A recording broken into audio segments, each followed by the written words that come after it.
అందరికీ నమస్కారం. నా పేరు మధుమిత. నేను 10వ తరగతి చదువుతున్నాను. ఈరోజు నేను మాట్లాడబోయే అంశం పేరు జాతీయ సమైక్యత.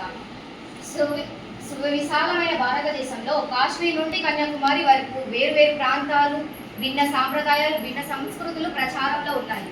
ఇంత వైవిధ్యం గల భారతదేశానికి ఎటువంటి ఆపద సంభవించినప్పుడు ఎంతో మంది సైనికులు తమ ప్రాణాలు సైతం ఇవ్వడానికి సిద్ధంగా ఉన్నారు.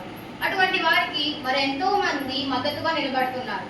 భిన్నత్వంలో ఏకత్వం అనే సూత్రాన్ని ప్రపంచానికి భారతదేశం నేర్పింది. ఈ విధంగా భారత జాతి అంతా ఒక్కటే అనే భావన కలిగి ఉండటమే జాతీయ సమైక్యత అంటారు. ఎందరో వీరుల త్యాగ ఫలితమే ఈనాడు మనం అనుభవిస్తున్న స్వాతంత్ర్య ఫలం. మన దేశ ఔన్నత్యాన్ని సహించలేని పాకిస్తాన్ దశాబ్దాల నుండి కాశ్మీర్లో తీవ్రవాదులను ప్రోత్సహిస్తూ మన దేశ సమైక్యతను విచ్ఛిన్నం చేయాలని కుట్రలు చేస్తున్నది. పంజాబ్లో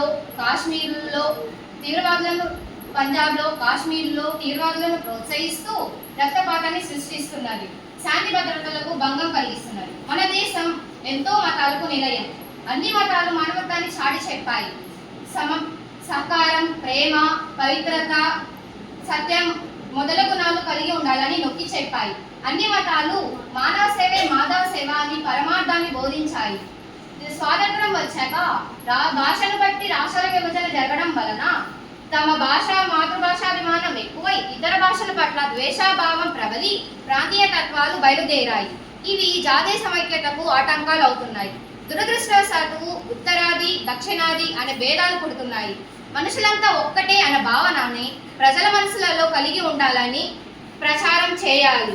ఒక్కొక్కసారి జాతీయ సమైక్యతకు బహిర్గత శత్రువుల కన్నా అంతర్గత శత్రువులే అతి ప్రమాదకారులు.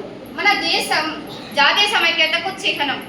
మనమంతా కలిసినంత కాలం ఉగ్రవాదాన్ని ప్రోత్సహించే ఈ పొరుగు దేశాలను స్వదేశంలో ప్రాంతాల, మతాల, కులాల మధ్య విద్వేషాలను రెచ్చగొట్టి విచ్ఛిన్నకర శక్తులు ఏమీ చేయలేవు.